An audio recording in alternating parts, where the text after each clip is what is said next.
नमस्कार दोस्तों, राधे राधे। स्वागत है आपका मेरी इस चैनल माँ धर्म गंगा में। आज हम सफला एकादशी व्रत की कथा सुनेंगे। महाराज युधिष्ठिर ने कृष्ण से पूछा, हे जनार्दन, पौष कृष्ण एकादशी का क्या नाम है? उस दिन कौन से देवता का पूजा किया जाता है और इसकी क्या विधि है? कृपया मुझे बताएं। भगवान श्री कृष्ण कहने लगे, धर्मराज, मैं तुम्हें स्नेह के कारण मैं तुमसे कहता हूँ, एकादशी व्रत के अतिरिक्त मैं अधिक से अधिक दक्षिणा पाने वाले यज्ञ से भी प्रसन्न नहीं होता। अंत इसे अत्यंत भक्ति और श्रद्धा युक्त होकर करे। हे राजन, पौष कृष्ण एकादशी का महत्व तुम एकाग्रचित होकर सुनो। चंपावती नगरी में एक महिमा नाम का राजा राज्य करता था। उसके 4 पुत्र थे। उन सब में लुम्पक नामक बड़ा राजपुत्र महापापी था। वह पापी सदा पर स्त्री और वैश्यागमन तथा दूसरे बुरे कामों में अपने पिता का धन नष्ट किया करता था। सदैव ही देवता, ब्राह्मण, वैष्णवी को निंदा किया करता था। जब राजा को अपने बड़े पुत्र के ऐसे कुकर्मों का पता चला तो उन्होंने उसे राज्य से निकाल दिया। तब वह विराचने लगा, कहाँ जाऊँ, क्या करूँ? अंत में उसने चोरी करने का निश्चय किया। दिन में वह वन में रहता और रात्रि में अपने पिता की नगरी में चोरी करता तथा प्रजा को तंग करने और उन्हें मारने का कुकर्म करता। कुछ समय पश्चात सारी नगरी भयभीत होने लगी।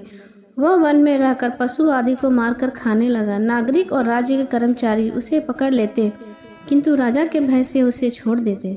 वन के एक अति प्राचीन विशाल पीपल का वृक्ष था। लोग उसकी भगवान के साथ पूजा किया करते थे। उसी वृक्ष के नीचे वह महापापी लुम्बक रहा करता था। इस वन को लोग देवताओं की क्रीड़ा स्थली मानते थे। कुछ समय पश्चात पौष कृष्ण पक्ष की 10वीं के दिन वह वस्त्रहीन होने के कारण शीत के चलते सारी रात्रि नहीं सो सका। उसके हाथ पैर अकड़ गए। सूर्यास्त होते होते वह मूर्छित हो गया। दूसरे दिन एकादशी को मध्यम के समय सूर्य की गर्मी पाकर उसकी मूर्छा दूर हुई। गिरता पड़ता वह भोजन की तलाश में निकला। पशुओं को मारने में वह समर्थ नहीं था। अंत पेड़ों के नीचे गिरे हुए फल उठाकर वापस उसी पीपल के वृक्ष के नीचे आ गया। उस समय तक भगवान सूर्य अस्त हो चुके थे। वृक्ष के नीचे फल खाकर कहने लगा, हे भगवान, अब आपके ही अर्पण है ये फल, आप ही तृप्त हो जाइए। उस रात्रि को दुख के कारण रात्रि को उसे नींद नहीं आई। उसके इस उपवास और जागरण से भगवान अत्यंत प्रसन्न हुए और उसके सारे पाप नष्ट हुए। दूसरे दिन प्रातः एक अति सुंदर घोड़ा अनेक सुंदर वस्तुओं से सजा हुआ उसके सामने आकर खड़ा हो गया। उसी समय आकाशवाणी हुई कि हे राजपुत्र, श्री नारायण की कृपा से तेरे सारे पाप नष्ट हो गए हैं। अब तू अपने पिता के पास जाकर राज्य प्राप्त कर। ऐसी वाणी सुनकर वह अत्यंत प्रसन्न हुआ और दिव्य वस्त्र धारण करके भगवान आपकी जय हो कहकर अपने पिता के पास गया।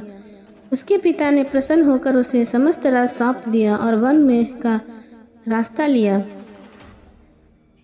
अब लुम्बक शास्त्र अनुसार राज्य करने लगा। उसके स्त्री, पुत्र आदि सारा कुटुंब भगवान नारायण का परम भक्त हो गया। वृद्ध होने पर वह अपने पुत्र को राज सौंपकर वन में तपस्या के लिए चला गया और अंत में समय में वैकुंठ को प्राप्त हुआ।